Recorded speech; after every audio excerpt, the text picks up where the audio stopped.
aku, Diana Manolang. Aku akan menjelaskan tentang linear programming, lebih tepatnya DAP dan grafik. Let's go! Kita masuk ke soal pertama, itu tentang break-even point. Kita ketahui biaya tetap atau fixed cost-nya itu 15 juta, biaya variabel per unitnya atau variable cost-nya itu 400.000, harga jual per unitnya itu atau selling price-nya itu 900.000. Nah, ditanya berapa jumlah barang yang harus diproduksi untuk mencapai break-even point. Oke, rumus break-even point itu fixed cost per selling price dikurangi dengan variable cost-nya. Oke, langkah pertama itu kita hitung dulu selisih antara harga jual dan biaya variabel. Tadi selling price-nya itu 900.000, variable cost-nya itu 400.000. Maka kita mendapatkan hasil di 500.000. Lalu kita masukin ke rumus, BAP tadi fixed cost-nya 15 juta, hasil dari selling price dikurangi variable cost-nya 500.000, dibagi. Hasilnya adalah 30. Ketemu jumlah barang yang harus diproduksi untuk mencapai break-even point-nya adalah 30 unit.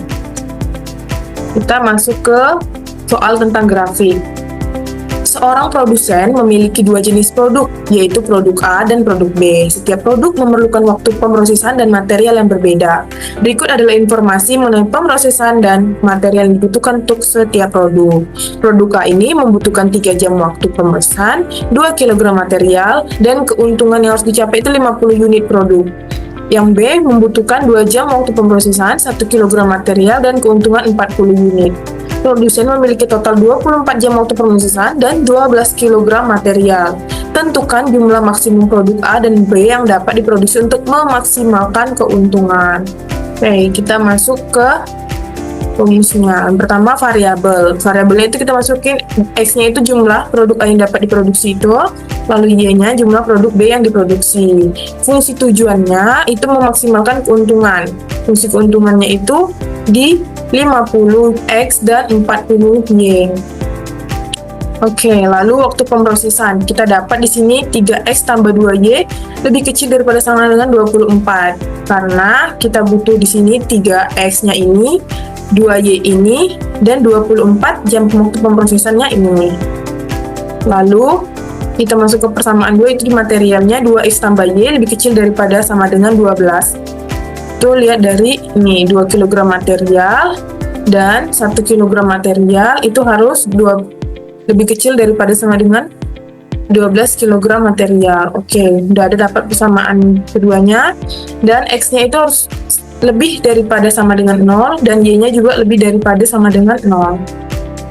Oke, dari batasan waktu pemrosesan dulu kita selesaikan di persamaan satunya ini 3X tambah 2Y, kita nolkan Y-nya sama dengan 0, jadi X-nya 24 dibagi 3 itu 8. Lalu X-nya 0, kita selesaikan 24 dibagi 2, berarti Y-nya 12. Dari batasan material, kita tentukan lagi di 2X tambah Y ini, jika Y-nya sama dengan 0, maka X-nya 12 dibagi 2 sama dengan 6. Lalu jika X-nya 0, maka Y-nya sama dengan 12.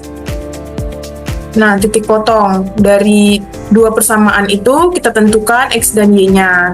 Kita substitusi, kita masukin, kita selesaiin semua hingga menghasilkan Y-nya itu 12, dan X-nya itu 0. Titik potongnya 0 dan 12. Titik lain dari batasannya itu 6 dan 0, karena dari sini. Si ininya X-nya 0, Y-nya 6, X-nya 8, Y-nya 0.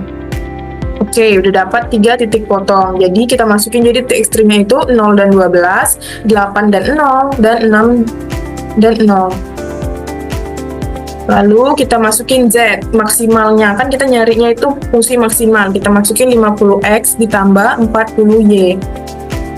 Di 0,12-nya itu 0 dan 12 itu kita tentukan, kita masukin jadi mendapat nilai 480. Lalu di 6 dan 0-nya itu menghasilkan 300. Kita masukin semua mendapatkan 400 seperti ini. Dari evaluasi tersebut, maka maksimal keuntungan tetap dicapai pada titik 0,12 dengan keuntungan 480 unit. Karena yang paling maksimum sini kita cari yang paling gede nilainya, yang paling besar nilainya itu 480. Jadi nilai maksimumnya dicapai di titik 0 dan 12. Kita tarik ini grafiknya, ini 0,0 titiknya di sini. 6 X-nya 6, Y-nya 0 di sini, 8 X-nya 8, Y-nya 0 di sini, dan kita tarik garis di sini X-nya 0 dan Y-nya 12 di sini. Oke, kita masuk ke soal kedua. Nah, sebuah pabrik produksi itu memproduksi dua jenis produk, yaitu produk A dan produk B. Untuk memproduksi kedua produk ini dibutuhkan dua jenis bahan baku, yaitu bahan baku 1 dan bahan baku 2. Untuk memproduksi 1 unit produk A dibutuhkan 3 unit bahan baku 1 dan 1 unit bahan baku 2. Untuk memproduksi 1 unit produk B dibutuhkan 2 unit bahan baku 1 dan 2 unit bahan baku di 2. Ketersediaan bahan baku dalam sehari adalah nih, bahan baku 1 itu maksimal 18 unit. Ini kendala masuknya ya. Bahan baku 2 maksimal 10 unit. Ini kendalanya. Keuntungan yang diperoleh dari penjualannya itu produk A itu menghasilkan 40.000 unit dan produk B harus menghasilkan 30.000 per unit. Pertanyaannya, berapa unit produk A dan produk B yang harus diproduksi untuk memaksimalkan keuntungan? Tadi memaksimalkan. Kita pasang X-nya dan Y-nya lagi, X di produk A dan Y di produk B. Keuntungannya itu ada di 40 dan 30. Nih, kita harus memaksimalkan si 40.000 dan 30.000 ini. Nah, kendalanya tadi kita bikin kesamaan 1, 3X tambah 2Y lebih kecil harus sama dengan 18. Lalu, di bahan bakunya kedua itu, X-nya tambah 2Y itu harus lebih kecil daripada sama dengan 10. X-nya harus lebih besar dari sama dengan 0, Y-nya harus lebih besar dari sama dengan 0. Nah, dari kendala bahan baku ini kita cari X-nya, kita nolkan X-nya dulu, kita dapatkan Y-nya 9. Lalu, kita nolkan Y-nya, kita ketemu X-nya 6.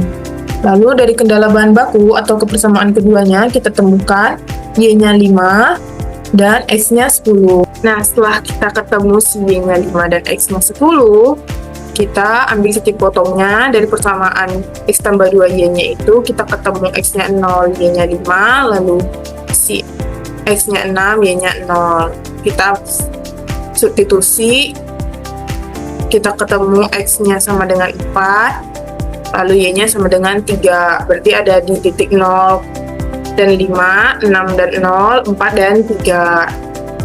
Nah, sekarang kita masukin 40X tambah 30Y, si Z-nya ke 0 dan 5 ini menghasilkan 150. 6 dan 0 menghasilkan 240, 4 dan 3 menghasilkan 250. Lalu diperolehlah solusi optimal itu pada titik 4 dan 3, karena paling tinggi kan kita nyarinya maksimum ya. Ketemu Z-nya 250, yang artinya pabrik harus memproduksi 4 unit produk A dan 3 unit produk B untuk menghasilkan keuntungan sebesar 250.000. Nah, ini titik pertama di 0,5, X-nya 0, Y-nya 5. Lalu di titik kedua X-nya 6, Y-nya 0, dan titik ketiga X-nya 4, Y-nya 3. Tuh, seperti ini. Oke, sekian dari penjelasan saya. Mohon maaf atas segala kurangnya dan terima kasih.